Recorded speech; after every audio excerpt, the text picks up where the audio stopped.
Hello and welcome to the FIS weekly roundup of the oil markets with me, Sam, taking the reins from Luke Longhurst this week.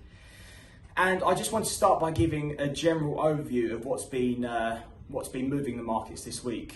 Obviously, we have to start with the Indian coronavirus situation. It's now the third wave over in India, and it's been 2 weeks of consecutively recording over 300,000 cases of COVID-19. Just yesterday there was 412,000 cases and there was 3,980 deaths, which is a record for India and in the world. But on the other hand, we've seen oil pushing, and this is largely as a result of the positive growth figures coming out of the US and China. There's also been positive figures released by the UK, which was revising the growth forecasts upwards, which again is pushing and giving market sentiment a positive feel. It's also worth noting that the EIA and API figures this week showed a large crude draw, especially with the EIA corroborating the figures given by the API on Tuesday. But the EIA data was somewhat confusing, as the gasoline figures were not what we were expecting.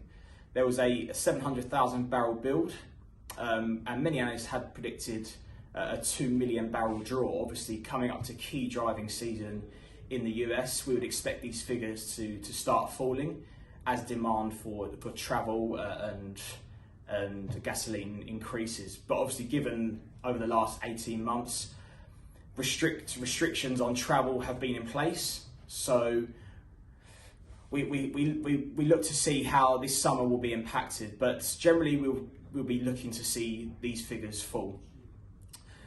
Another thing, given the oil Brent prices a push this week, was the weakening dollar. And obviously with the increase in Brent, we saw the fuel markets rise quite significantly, but these gains were capped as the FOGOs were sold off, especially into Thursday's trading. We opened up and then the FOGOs were trading quite erratically, and they traded down to lows of minus 55 on the Singapore front month FOGO, with lows of minus 82, 82.5 on the Euro FOGO. Obviously, this being Asia fuel demand is somewhat uncertain for the moment, for the time being, given the fact that a lot of Asian countries are reimposing measures to stop the spread of the virus. The Indian variant has now been detected in 17 separate countries, which definitely does cause concern for the wider market, but especially in Asia at the moment. So it begs the question, where do we see oil and the fuel markets going over the next couple of weeks, which we'll need to wait and find out to see whether India can get the situation under control. But yeah, we'll see where next week brings us out, and I hope you can join us next week.